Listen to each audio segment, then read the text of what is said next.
KEAM scam, need scam എന്നൊക്കെ കുറെ കേട്ടിട്ടുണ്ട് അല്ലെ. ഇപ്പൊ നീഡ് സ്കാം എന്താന്നുള്ളത് നമുക്കറിയാം. അതായത് അവിടെ ഗ്രേസ് മാർക്ക് കൊടുത്തു, പേപ്പർ ലീക്കേജ് ഉണ്ടായി. കീമിന് ഇങ്ങനെയൊക്കെ നടന്നിട്ടുണ്ടോ? പിന്നെ എന്താണ് നിങ്ങൾ ഇതിനെ കീം സ്കാം എന്ന് വിളിക്കുന്നത് എന്ന് ഈ ടൈറ്റിൽ കാണുമ്പോൾ ചില ആളുകളെങ്കിലും വിചാരിക്കുന്നുണ്ടാവും. ഇത് വളരെ സിസ്റ്റമാറ്റിക് ആയിട്ട് നമ്മുടെ പഠിക്കുന്ന കുട്ടികൾക്ക് യാതൊരു ഇൻസെന്റീവും നൽകാതെ അവരെ നശിപ്പിച്ച് കളയുന്ന ഒരു സിസ്റ്റത്തിന്റെ ബൈ പ്രൊഡക്റ്റ് ആണ് ഈ കീം സ്കാം എന്ന് പറയേണ്ടി വരും. എന്താണെന്ന് മനസ്സിലാവാത്തവർക്ക് വേണ്ടി ഞാൻ തീർച്ചയായിട്ടും ഇത് എക്സ്പ്ലെയിൻ ചെയ്യാം. ഇന്നലെ കീമിനെ അനലൈസ് ചെയ്ത് ഞാനൊരു വീഡിയോ ചെയ്തിരുന്നു. ഫസ്റ്റ് കട്ട് അവർ തന്ന ഡാറ്റ വെച്ചിട്ട് അത് പ്രകാരം കീം പരീക്ഷ എഴുതിയവരിൽ അതിൽ CBSE സ്റ്റുഡൻസിൽ ബേസിക്കലി 55% റാങ്കുകളും ടോപ്പ് റാങ്കുകളും 5000 വരുന്നത് ആർക്കാണ്? CBSE സ്റ്റുഡൻസിനാണ്. വേറെ 20% ആളുകളെ ഏകദേശം CBSE അല്ലെങ്കിൽ 27% ആൾക്കാരെ CBSE എക്സാം എഴുതിയിട്ടുള്ളൂ. എന്നാൽ സ്റ്റേറ്റ് സിലബസ് ഭൂരിഭാഗം ആൾക്കാർ എഴുതിയ സ്റ്റേറ്റ് സിലബസിൽ നിന്ന് കേവലം 40% ആളുകൾ മാത്രമാണ് ടോപ്പ് 5000 വന്നിട്ടുള്ളത് എന്നുള്ളത് ഞാൻ ഇന്നലെ ചൂണ്ടിക്കാണിച്ചിരുന്നു. ഇതിന് പ്രധാനപ്പെട്ട ഒരു കാരണം എന്താണ്? ഒന്ന്, നമ്മൾ സ്റ്റാൻഡേർഡ്സ് ഒക്കെ കുറയുന്നു എന്ന് പറയുന്നതിന്റെ കൂടെ തന്നെ ചേർത്ത് വായിക്കേണ്ട ഒരു കാരണം എന്താണെന്ന് വെച്ചാൽ കീം പരീക്ഷയ്ക്ക് ഇത്തവണ +2 മാർക്ക് കൂടി കഴിഞ്ഞ കുറച്ച് വർഷങ്ങളായിട്ട് +2 മാർക്ക് കൂടി കൂട്ടുന്നുണ്ട്. 600-ലാണ് മാർക്ക്. 300 മാർക്കിന് എഞ്ചിനീയറിംഗിന്റെ മാർക്കാണ് പരിഗണിക്കുക. 300 മാർക്ക് നിങ്ങളുടെ +2 മാർക്ക് നോർമലൈസ് ചെയ്താണ് എടുക്കുക. എന്താണ് നോർമലൈസേഷൻ എന്ന് പറഞ്ഞാൽ? നിങ്ങളുടെ +2 മാർക്ക് എത്രയാണോ ഉള്ളത് ഫിസിക്സ്, കെമിസ്ട്രി, മാത്സ്, അത് നേരെ ഇതിലോട്ട് സ്കെയിൽ അപ്പ് ചെയ്യില്ല. നേരെ മറിച്ച് CBSE നിന്നും ICSE നിന്നും കുട്ടികൾ വരുന്നുണ്ട്. അപ്പൊ ടോട്ടൽ മാർക്സ് നോർമലൈസ് ചെയ്തിട്ടാണ് എടുക്കുക. ഇത് പ്രകാരം വളരെ ഇൻട്രസ്റ്റിംഗ് ആയിട്ടുള്ള ഒരു കാര്യം എന്താണെന്ന് വെച്ചാൽ കേരള സിലബസിൽ പഠിച്ച 2024 പാസ് ഔട്ട് ആയ കുട്ടികൾക്ക് അവർക്ക് ഫുൾ മാർക്ക് നേടിയാലും, അതായത് ഫിസിക്സ്, കെമിസ്ട്രി, മാത്സ് വിഷയത്തിൽ 360-ൽ 360 വാങ്ങിയാലും, അതായത് നോർമലൈസേഷൻ വെച്ചിട്ട് 300-ൽ 300 കിട്ടണമല്ലോ, ഫുൾ മാർക്ക് കിട്ടണമല്ലോ, എന്നാൽ അവർക്ക് 27 മാർക്കാണ് കുറഞ്ഞിട്ടുള്ളത്. 27 മാർക്ക്.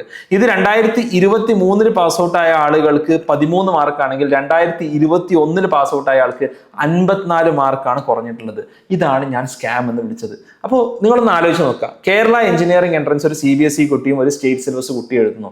രണ്ടാളുകളും ഒരേ മാർക്ക് വാങ്ങുന്നു. ഫോർ എക്സാമ്പിൾ 300-ൽ 250 മാർക്ക് വാങ്ങുന്നു. രണ്ടാളുകൾക്കും +2 മാർക്ക് ഏകദേശം സിമിലർ ആണ് എന്ന് വിചാരിക്കുക. എന്താ സംഭവിക്കുക? CBSE-കാരന് അതിന് നോർമലൈസ്ഡ് മാർക്ക് കുറച്ചുകൂടി കൂടുതൽ കിട്ടും അവരുടെ ആക്ച്വൽ പെർസെൻറ്റേജിനേക്കാൾ. എന്നാൽ സ്റ്റേറ്റ് സിലബസിലെ കുട്ടിക്കോ അവന് 27 മാർക്ക് കുറയും. ഈ 27 മാർക്ക് കുറയുമ്പോൾ എന്താ സംഭവിക്കുന്നത്? കേരള എൻട്രൻസിൽ സെയിം മാർക്ക് വാങ്ങിയ കുട്ടി മേ ബി 1000-2000 റാങ്ക് പിന്നിലാവുന്നു. കാരണം റാങ്കിങ് ആണ്. അപ്പോൾ 20 മാർക്ക് 25 മാർക്കിന്റെ ഡിഫറൻസ് ഉണ്ടെന്ന് പറഞ്ഞാൽ അവിടെ ആയിരക്കണക്കിന് റാങ്കുകളുടെ ഡിഫറൻസ് ആണ് വരിക. ഇതിനെയാണ് ഞാൻ സ്കാം എന്ന് വിളിക്കുന്നത്.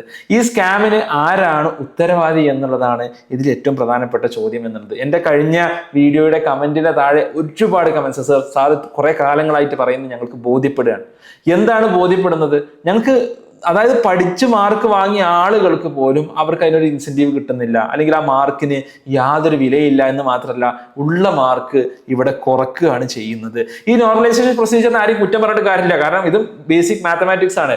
കാരണം CBSE-ൽ മേ ബി ഭൂരിഭാഗം ആൾക്കാർക്ക് അല്ലെങ്കിൽ ആർക്കും തന്നെ ഫുൾ മാർക്ക് കിട്ടിയിട്ടുണ്ടാവില്ല. സ്റ്റേറ്റിലോ ഒരുപാട് ആൾക്കാർക്ക് ഫുൾ മാർക്ക് കിട്ടിയിട്ടുണ്ട്. അപ്പൊ ഇത് നോർമലൈസ് ചെയ്ത് അഡ്ജസ്റ്റ് ചെയ്യാൻ വേണ്ടി ഫുൾ മാർക്ക് കിട്ടിയവരൊക്കെ ഒന്ന് പിന്നിലോട്ട് വലിച്ചു. CBSE-ലോ മാർക്ക് കിട്ടാത്തവരൊക്കെ കുറച്ച് മുന്നിലോട്ട് കൊണ്ടുവരികയും ചെയ്തു. അതോടുകൂടിയിട്ട് CBSE-ൽ അവർക്ക് എത്രയാണോ മാർക്ക് ആ പേഴ്സണിനേക്കാളും കൂടുതൽ മാർക്കുകൾ അവർക്ക് അവിടെ നോർമലൈസേഷന്റെ ഭാഗമായിട്ട് അവാർഡ് ചെയ്യപ്പെടുന്നു. സ്റ്റേറ്റ് സിലബസിന്റെ കുട്ടികൾക്ക് അവർ പിന്നിലോട്ട് വലിക്കപ്പെടുന്നു. അതാരും മനഃപൂർവ്വം ചെയ്തൊന്നല്ല, ഇത് ഓട്ടോമാറ്റിക്കലി സ്റ്റാറ്റിസ്റ്റിക്സ് അനുസരിച്ച് സംഭവിക്കുന്ന കാര്യമാണ്. അതായത് നമ്മുടെ കുട്ടികൾ പഠിച്ച് വാങ്ങിയ മാർക്കിന് യാതൊരു വിലയുമില്ല എന്നുള്ളതാണ് യാഥാർത്ഥ്യം. അപ്പോൾ എന്താണ് ഇവിടെ സംഭവിക്കുന്നത്? ആരാണ് കൾപ്രിറ്റ്സ്? ഒന്നാമത്തെ കാരണം, ഇതിൽ ഏറ്റവും പ്രധാനപ്പെട്ട കുറ്റക്കാരൻ എന്നുള്ള ഗവൺമെന്റ് ആണ്. Over liberal valuation. അതായത് എല്ലാവർക്കും A+ വാരിക്കോരി കൊടുക്കുക. ഈ A+ കിട്ടിയവരിൽ സ്വാഭാവികമായിട്ട്, ഞാൻ വളരെ ഫ്രാങ്ക് ആയിട്ട് പറയുകയാണെങ്കിൽ, ആ A+ന് നന്നായിട്ട് അർഹത ഉള്ളവരുണ്ടാവും, ഒരല്പം അർഹത കുറഞ്ഞവരുണ്ടാവും. ഞാൻ മോശക്കാരാണ് എന്ന് പറയല്ല. പക്ഷെ ഈ മാർക്ക്, ഒരു ഫുൾ മാർക്ക് കിട്ടിയ എല്ലാവരും ഫുൾ മാർക്കിന് അർഹരാണോ? ആണ് എന്ന് ഞാൻ വിശ്വസിക്കുന്നില്ല. ഞാൻ പേഴ്സണലി വിശ്വസിക്കുന്നില്ല.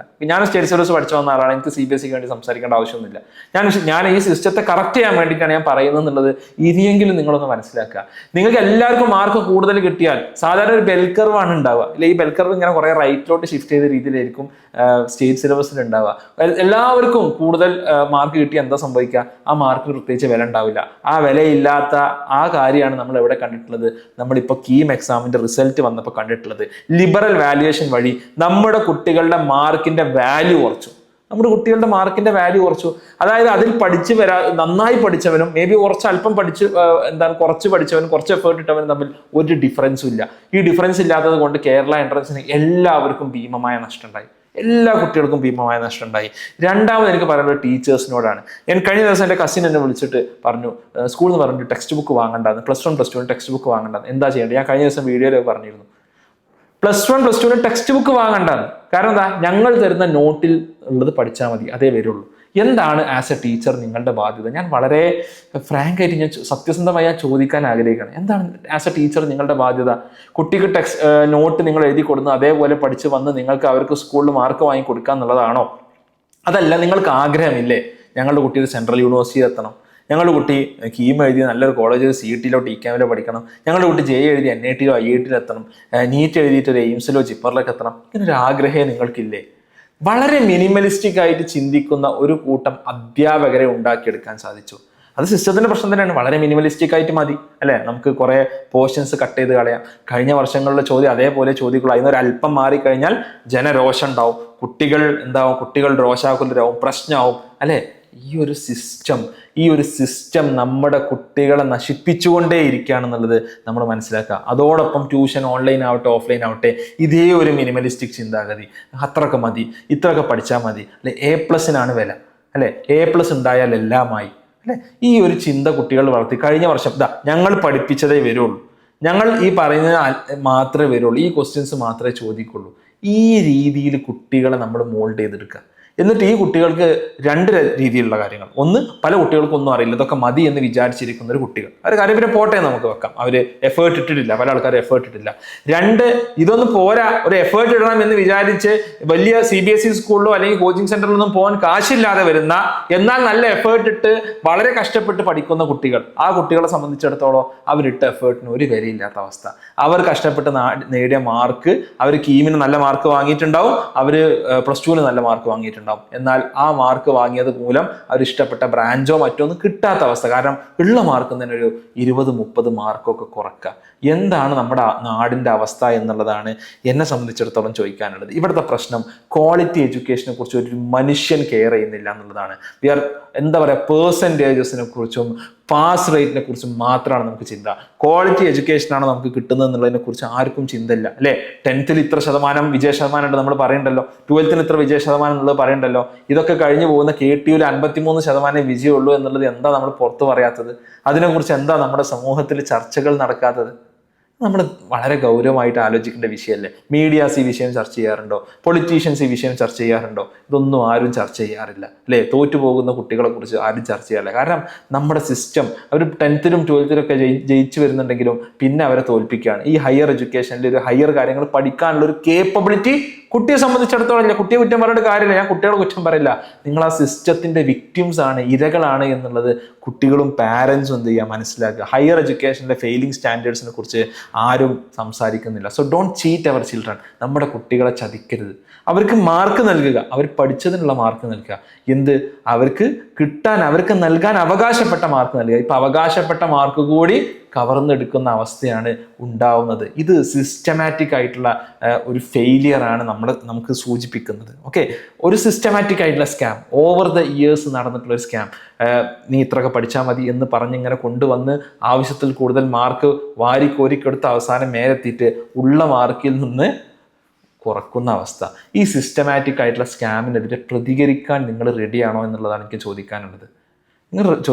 ഇല്ല എന്നുണ്ടെങ്കിൽ ഇത് കണ്ടിന്യൂ ചെയ്തുകൊണ്ടേയിരിക്കും. കേരള മോഡൽ ഓഫ് എഡ്യൂക്കേഷൻ, കേരളത്തിൻ്റെ പൊതുവിദ്യാഭ്യാസ സംരക്ഷണ യജ്ഞം, ഇതൊക്കെ ഇവിടെയാണ് പരാജയപ്പെടുന്നത്. മേ ബി പ്രൈമറി ലെവലിൽ ഒരുപാട് ആൾക്കാരെ സാക്ഷരരാക്കാൻ, ഒരു ഡൗൺ ട്രോഡൻ കമ്മ്യൂണിറ്റിയെ മുന്നോട്ട് കൊണ്ടുവരാൻ നമുക്ക് കഴിഞ്ഞിട്ടുണ്ടാകും. പക്ഷേ മേലോട്ട് കൊണ്ടുവരുന്തോറും ഈ കുട്ടികളെ നമ്മൾ തന്നെ ഫെയിലാക്കുന്നു എന്നുള്ളതാണ് നമ്മൾ മനസ്സിലാക്കേണ്ടത്.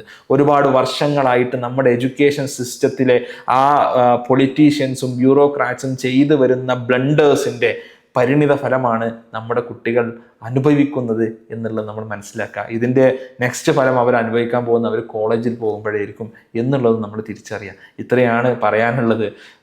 ഇത് എത്രയോ തവണ നമ്മൾ പറഞ്ഞുകൊണ്ടിരിക്കുന്നതാണ്. പറഞ്ഞ് നമ്മളിങ്ങനെ ഇപ്പോൾ ഇതിൻ്റെ റിസൾട്ട് നമ്മുടെ കുട്ടികളുടെ റാങ്കുകൾ റിഫ്ലക്റ്റ് ചെയ്തിരുന്നു. ഇപ്പോഴെങ്കിലും നമ്മൾ പ്രതികരിച്ചില്ലെങ്കിൽ, എനിക്ക് പൊളിറ്റീഷ്യൻസിനോട് പറയാനുള്ളത്, എനിക്ക് കേരളത്തിൽ 99% വിജയം, മേ ബി 98-97 ആയാൽ അതൊരു പൊളിറ്റിക്കൽ സ്റ്റോം ആവുമെന്ന് എനിക്കറിയാം. പക്ഷേ അതൊരു പൊളിറ്റിക്കൽ സ്ട്രോമായി മാറണം. കുറെ കുട്ടികളെ തോൽപ്പിക്കണം എന്നല്ല ഞാൻ പറഞ്ഞത്. മേ ബി പാസ് റേറ്റ് നമുക്ക് അതേപോലെ നിലനിർത്താം, പക്ഷേ മാർക്ക് അനർഹമായിട്ട് നൽകുന്ന ഒരു അവസ്ഥ ഉണ്ടാവരുത്. അത് നമ്മുടെ കുട്ടികളെ അടിസ്ഥാനപരമായി നശിപ്പിക്കുകയുള്ളൂ. അല്ലെങ്കിൽ ഇപ്പോൾ റിസർവ് ബാങ്കിന് എല്ലാവർക്കും കറൻസി അടിച്ച് വിതരണം ചെയ്താൽ പറയും, എല്ലാവരും കാശുകാരാക്കാൻ അത് ചെയ്യാത്തത്. അതേപോലെ തന്നെയാണ് എല്ലാവർക്കും മാർക്ക് വാരിക്കോരി കൊടുത്താലുള്ള അവസ്ഥ എന്നുള്ളത് ഇനിയെങ്കിലും നമ്മൾ മനസ്സിലാക്കുക. അതോടൊപ്പം തന്നെ ഈ കീമാവട്ടെ, നീറ്റ് ആവട്ടെ, ജെആവട്ടെ, അതിൻ്റെ പ്രിപ്പറേഷൻ സ്ട്രാറ്റജീസ് ഡിഫറെൻ്റ് ആണ്. അതിൻ്റെ പ്രിപ്പറേഷനിൽ അതിൻ്റെ ആ ഒരു പ്രിപ്പറേഷൻ എന്നുള്ളത് ആ രീതിയിൽ തന്നെ നടത്താൻ നമ്മുടെ കുട്ടികളെ പ്രചോദിപ്പിക്കുക. സ്കൂൾ ടീച്ചേഴ്സ് ഇതിനെക്കുറിച്ച് കുറച്ചൊരു ഗൈഡൻസ്, നിങ്ങൾ ആ +2 മാർക്കിനെ കുറിച്ച് മാത്രം ആലോചിക്കാതെ നിങ്ങളുടെ സബ്ജക്റ്റിൽ എങ്ങനെയെങ്കിലും മിനിമലിസ്റ്റിക്കലി കുറച്ച് മാർക്ക് വാങ്ങി അവൻ A+ കിട്ടണമെന്ന് മാത്രം ചിന്തിക്കാതെ അവൻ അതിന് ബിയോണ്ടുള്ള വേൾഡിനെ കുറിച്ച് അവന് പറഞ്ഞു കൊടുക്കുക. അതിന് വേണ്ടിയിട്ടുള്ള പ്രിപ്പറേഷൻ അവനെ ഹെൽപ്പ് ചെയ്യുക. ഇതൊക്കെയാണ് നമുക്ക് ചെയ്യാനുള്ളത്, ഒരുമിച്ച് ചെയ്യാനുള്ളത് എന്നുള്ളത് നമ്മൾ മനസ്സിലാക്കുക. Okay, we are a failed nation in education എന്നുള്ളതാണ് എനിക്ക് അവസാനമായി പറയാനുള്ളത്. Thanks for watching. ഈ വീഡിയോ നിങ്ങൾ പരമാവധി ഷെയർ ചെയ്യണം. നിങ്ങളുടെ കമൻറ്റുകൾ, നിങ്ങളുടെ അഭിപ്രായങ്ങൾ നിങ്ങൾ തീർച്ചയായും രേഖപ്പെടുത്തണം എന്ന് മാത്രം പറഞ്ഞുകൊണ്ട് അവസാനിപ്പിക്കുന്നു. ബൈ.